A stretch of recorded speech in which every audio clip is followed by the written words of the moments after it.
నమస్కారం. మీరు చూస్తుంది పూజ టీవీ. నేను లలిత సహస్ర. అమ్మవారిని ఆరాధించడం వల్ల అమ్మవారికి దగ్గరగాను ఆధ్యాత్మిక శక్తిని కూడా పొందడానికి చాలా వీలుగా ఉంటుంది. ఇప్పుడు ఈ దేవి నవరాత్రుల సందర్భంగా చెడు అలవాట్లకు దూరంగా ఉంటూ ఈ అమ్మవారిని రోజు కనుక ప్రతిరోజు పూజించినట్లయితే మనకు ఎంతో ఫలితాన్ని ఇస్తుందని అని చెప్తూ ఉంటారు. అయితే మరి ఈ దేవి నవరాత్రుల అమ్మవారి యొక్క ప్రత్యేకతలతో పాటు మనం ఏ అమ్మవారికి ఎలాంటి వస్త్రాలు ధరించాలి, ఎలా పరిహారాలు చేయాలి, ఇవన్నీ కూడా ఈరోజు వీడియోలో తెలుసుకుందాం. మరి దీనికి సంబంధించిన పూర్తి వివరాలు తెలియజేయడానికి ప్రస్తుతం మనతో పాటు ప్రముఖ జ్యోతిష్య వాస్తు శిక్షణ నిపుణులు, లలితాదేవి ఉపాసకులు బ్రహ్మశ్రీ నానాజీ పట్నాయక్ గురుగారు ఉన్నారు. గురుగారిని అడిగి ఈ విషయాలు తెలుసుకుందాం. నమస్కారం గురుగారు. శ్రీమాత్రే నమః. గురుగారు, ఇప్పుడు ఈ దేవి నవరాత్రుల సందర్భంగా మనం అమ్మవారిని రోజు పూజిస్తూ ఉన్నాం కదా. ఇక 6వ రోజు 7వ రోజు ఏ అమ్మవారిని పూజించాలి, ఏ వస్త్రాలు ధరించాలి, పరిహారాలు ఎలా ఉంటాయి? తప్పకుండా అమ్మ. ఇక్కడ లలితా త్రిపుర సుందరి 6వ రోజు, అలాగే మహాచండీదేవి 7వ రోజు. అయితే లలితా త్రిపుర సుందరి యొక్క ఆరాధన మనకి శాస్త్రంలో చెప్పినటువంటిది ఏంటంటే అమ్మవారిలో నుంచి అన్నీ ఆవిర్భావం జరిగాయి. అంటే లలిత అమ్మవారి నుంచి ఈ శక్తులన్నీ బయటకు వచ్చాయి అని చెప్తుంది. మూలం అనమాట ఆవిడ. అయితే ఎవరైతే లలితలో ఒక్క నామం చేసుకున్నా ఎన్నో జన్మల యొక్క కర్మ దగ్ధమవుతుంది అని చెప్తుంది శాస్త్రం. ఓకే. అయితే లలితాదేవి యొక్క ఆరాధన చేసే రోజు చక్కగా లలితా సహస్రనామాలు చదువుకోవచ్చు. అమ్మకి ఎర్రటి వస్త్రాన్ని ఇస్తారు, అంటే సమర్పిస్తారు. అదేవిధంగా కడతారు అక్కడ ఏదైనా అలంకారం రూపంలో. అలాగే మరి కొంతమంది ఆలయాల్లో ఇస్తారు తీసుకెళ్ళి అమ్మవారి కోసము అనేటువంటిది. ఓకే. అయితే అమ్మవారి యొక్క ఆరాధన చేసేటప్పుడు ప్రత్యేకంగా ఏంటంటే చాలామందికి కొన్ని అపోహలు ఉన్నాయి. అందరూ చేయకూడదేమో, కొంతమంది చేయాలేమో, తప్పులే అస్సలు పడకూడదు. ఇదేమని కదా, ఎవరైనా ఇప్పుడు మీ పేరు ఉందమ్మా, మీ పేరు ఇంకోరు తప్పుగా పలికారు, మీరు పలుకుతారా? రోడ్డు మీద వెళ్తున్నారు, మీ పేరు లలిత సహస్ర, ఏదో వేరే పేరుతో అనిత అని పిలుస్తున్నారు, మీరు ఎందుకు పలుకుతారు? ఎవరినో పిలుస్తున్నారు, నన్ను ఎందుకనుకొని వెళ్ళిపోతూ ఉంటారు. అవునా కదా? అలాగే ఈ నామాలు కూడా ఏంటంటే అమ్మవారి యొక్క ఎనర్జీని మనం ఆ యొక్క నామాన్ని దైవం మంత్రాధీనం అంటూ ఉంటారు. కాబట్టి మంత్రాధీనంలో దైవం ఉంటుంది. కాబట్టి ఆ మంత్రంలో లలితా సహస్రనామాలన్నీ ఏంటంటే విశ్వం ఏ రకంగా ఉంది అని చెప్పడం అన్నమాట. ఇప్పుడు ఈ అమ్మవారు ఏ రకంగా విశ్వాన్ని నడుపుతుంది ఇంకా కరెక్ట్గా చెప్పాలంటే ఇప్పుడు అందులో ఉంటుంది సహస్రారాంబుజ రూఢా సుధాసార వివర్షిణి అని. అంటే ఏంటి, సహస్రారంలో ఉండి అమ్మవారు సుధాసార వర్షాన్ని కురిపిస్తుంది. అవే థాట్స్, మన థాట్స్. తటిల్లతా సమరుచి షట్చక్రో పరిసంస్థిత అంటే 6 చక్రాల చుట్టూ ఒక మెరుపు తీగలా తిరుగుతుంది గిర్రమని. ఆ చక్రాలు యాక్టివ్గా ఉంటేనే మనం బాగుంటాం అనమాట. అలాగా 1, 2 అని కాదు. ఓం మాణిక్య మకుటాకార జానుద్వయ విరాజిత అంటే అమ్మవారి యొక్క మోకాలు ఎలా ఉన్నాయి, అలా 1, 2 అని కాదు. ప్రతీది కూడా అమ్మవారి గురించి, అమ్మవారి తత్వం ఏమిటి, ఆవిడ ఎలా పాలిస్తుంది ఈ ప్రపంచాన్ని అనేటువంటి చెప్తుంది శాస్త్రం, లలితా సహస్రనామాలు. అయితే ఇక్కడ ఏంటంటే అందరూ చదవచ్చు. ఒకటి గుర్తుపెట్టుకోండి, తప్పులు లేకుండా చదవాలి. ఇప్పుడు అంతదాకా పూజ దాకా లలితా అమ్మవారి దాకా ఎందుకమ్మా? ఇప్పుడు మీరు వెళ్ళి హోటల్కి వెళ్ళి 1.40 ఇంకోటి అడిగారు, వాడు ఏమి ఇస్తాడు? మీరు అడిగిందే ఇస్తారు. అంటే ఏమిటి, మనం ఒక మంత్రాన్ని తదేకంగా మీరు రిపీట్గా చేస్తే మీకు అది వస్తుంది విశ్వం నుంచి. అలాగా 1.40 చేస్తారేమో అని భావనతో మీరు తప్పులు లేకుండా చదవండి అని చెప్తారు. అయితే ఇక్కడ లలితా అమ్మవారికి ఇదే నైవేద్యం పెట్టాలని ఉండదు, 4 రకాలు పెడతారు నైవేద్యాలు.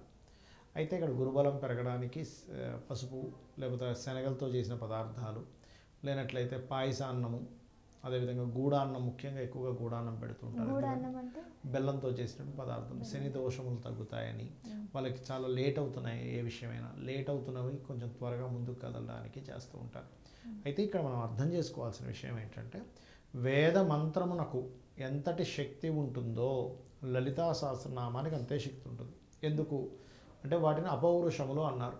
అపౌరుషములు అంటే ఎవరో రచించినవి కాదు. ఇప్పుడు కొన్ని ఉన్నాయి, పలానా వ్యక్తి పలానా కవి తిక్కన్న రచించారు, లేకపోతే నన్నయ్య రచించారు, లేకపోతే కాళిదాసు రచించారు చెప్తుంటాం. కానీ ఇవి పలానా ఋషి రచించినవో. ఇప్పుడు వ్యాధవ్యాసుడు ఉన్నారు, అష్టాదశ పురాణాలు ఉన్నాయి. అష్టాదశ పురాణాలని ఆయన రచించాడని చెప్తాం. కానీ లలితా సహస్రనామాల దగ్గరికి వచ్చేసరికి ఋషయ, ఎవరు ఋషులు అంటే వసిన్యాది వాగ్దేవతలు ఋషులు. ఆ వసిన్యాది వాగ్దేవతలే ఆ నిండు సభలో అమ్మవారి లోపల నుంచి బయటికి వచ్చి చెప్పినటువంటి అలా చెప్పినటువంటి నామాలు ఈక్వల్ టు మనకి వేదంతో సమానం కాబట్టి దానికి అంత శక్తి ఉంది, అమ్మో గొప్ప శక్తి ఉందండి అనేటువంటి భావన మీకు ఎప్పుడైతే మీ మనసులోకి వస్తుందో ఆటోమేటిక్గా అది పనిచేస్తుంది. ఇప్పుడు మొన్న నేను చూసా, చాలా రోజులు చూసేది, ఒక జైల్లో ఒక ఖైదీని కూర్చోబెట్టేసి వాళ్ళు ఏం చేశారు, నీకు ఒక పెద్ద సర్పంతో, ఇప్పుడు పెద్ద విషపూరితమైన సర్పంతో మీకు కాటు వేపిస్తున్నామని చెప్పారు. చెప్పగానే ఆయన కళ్ళకు గంతలు కట్టేసారు, ఒక పిన్ను తీసుకొని ఇట్లా గుచ్చారు. వాడు నిజంగానే ఒక పాము కరిచిందేమో అనే భావంతో చచ్చిపోయాడు 5 నిమిషాల్లో. తీరా చూస్తే బాడీ లోపల నుంచి ఆ విషయాన్ని క్రియేట్ చేసుకుని మనిషి చంపేసింది. అంటే ఏమిటి, భవానీ భావనాగమ్య అంటాం లలితాసహస్రనామాల్లో. అంటే ఏమిటి, మన యొక్క భావన ఏదైతే ఉందో ఆ భావన మేనిఫెస్ట్ అవుతుంది. నేను గొప్పగా చేస్తున్నాను లలిత అమ్మవారే మొత్తం నాకు చూసుకుంటుంది, అమ్మవారిని మించింది ఏముంది, ఈ విశ్వాన్ని మొత్తం నడిపేది ఆవిడే కదా అనే భావనతో మీరు కనుక చేశారనుకోండి, అది ఆటోమేటిక్గా మిమ్మల్ని కాపాడుతుంది. కానీ ఏమిటో ఇది చేస్తున్నాను, ఇంకా మరి దీనివల్ల వస్తుందో రిజల్ట్, ఇంకో గుడికి వెళ్ళిపోదామా, ఇంకో మతంలోకి వెళ్ళిపోదామా, ఇంకొక టెంపుల్కి వెళ్ళిపోదామా అనేటువంటి భావన ఉండకూడదు. అది. ఇక లలితా అమ్మవారికి అన్ని రకాల నైవేద్యాలు పెడతారని చెప్పుకున్నాము. ఇంకోటి ఏంటంటే అమ్మవారి ఆరాధన ఎప్పుడు కూడా సాయంత్రం పూట చేయడం మంచిది, ఈవినింగ్ టైమ్స్ చాలా మంచిదని శాస్త్రం చెప్తుంది. ఈ లలితా సహస్రనామాలని కొంతమంది ఏం చేస్తారంటే చతుర్దశి, అష్టమి, నవమి తేదీల్లో, అంటే ఆ యొక్క తిథుల్లో గొప్పగా చేస్తారు, ఇంకా ఎక్కువగా చేస్తారు. ఎవరికైనా కూడా బాగా కష్టాలు ఉన్నాయండి, మా కష్టాల నుంచి మేము బయటపడలేకపోతున్నాము అని అనుకునేటువంటి వారు కనుక ఒక రోజు పెట్టుకొని, చతుర్దశి రోజు కానీ, అష్టమి రోజు కానీ, నవమి రోజు కానీ పెట్టుకొని ఆ రోజు 27 సార్లు కనుక లలితా సహస్రనామాలు చేసినట్లయితే వాళ్ళ కష్టాలు ఖచ్చితంగా తీరుతాయి. అది 27 సార్లు ఎలాగంటే పొద్దున నుంచి సాయంత్రం వరకు అవుతుంది. 9 సార్లు చేయాలి. చేసిన ప్రతిసారి హారతి చూపించాలి, ఒక నైవేద్యం ఏదో పండు ఏదో పెట్టాలి. 9 సార్లు అయిపోయేసరికి మధ్యాహ్నం అవుతుంది. అవే పళ్ళను చక్కగా కట్ చేసుకొని సామూహికంగా చేస్తారు, అందరికీ ఇచ్చేసి అందరూ తినాలి. అవే ఫుడ్ నైవేద్యం పెట్టాను, మళ్ళీ 9 సార్లు మళ్ళీ పెడతాం నైవేద్యం, మళ్ళీ అదే తీసుకొని మళ్ళీ 9 సార్లు, అలాగే నైట్ కల్లా కంప్లీట్ అవుతుంది. 100% వాళ్ళకి దారిద్ర్యం అనేటువంటిది దరి చేరదు లలిత కనుక ఆ రకంగా చేస్తాయి. ఇక అలాగే మరి అందరూ లలితా సహస్రనామాలు చేసుకోలేరు కదండి అన్నప్పుడు ఓం లలితాదేవి అయి నమః, ఓం లలితా త్రిపుర సుందరీ దేవి అయి నమః అనుకున్నా సరిపోతుంది. ఇక మహాచండి, 7వ రోజు మహాచండి.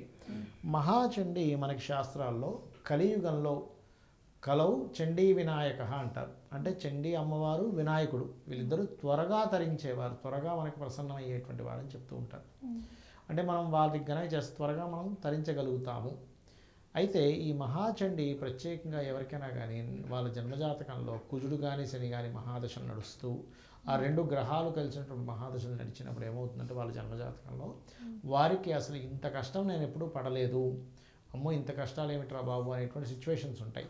కానీ ఎప్పుడైతే ఇవి చేసుకున్నారో ఖచ్చితంగా వాళ్ళు ఆ కష్టం నుంచి 100% బయటపడతారు.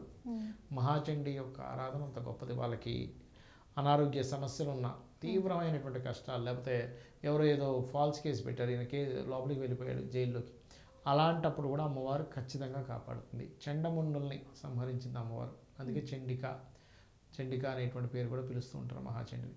అయితే మహాచండి యాగం చేసేటప్పుడు మనం ప్రత్యేకంగా కొంతమంది బాగా శత్రుబాధలు ఉంటే మిరియాలతో చేయడము, లేకపోతే కొంతమంది మిరపకాయలతో చేయడం, ఇలాంటివి కూడా చేస్తూ ఉంటారు. బట్ ఏదేమైనప్పటికీ కూడా మనలో ఉన్నటువంటి లోపల ఉండే దుర్గుణాలని కూడా అమ్మవారు తీసేస్తుంది అనేది మనం అర్థం చేసుకోవాలి. అయితే ఆవిడకి గూడాన్నము మరియు బెల్లంతో కూడినటువంటి అన్నము, నెయ్యితో కూడిన అన్నాన్ని పెడుతూ ఉంటారు. ఏ వస్త్రం ధరించాలన్నారు? ఆ రోజు ఎరుపు రంగు వస్త్రము, నీలం రంగు వస్త్రం అమ్మవారికి సమర్పించవచ్చు. ఎరుపు కానీ నీలం కానీ సమర్పించవచ్చు. ధన్యవాదాలు. శ్రీమాత్రే నమః.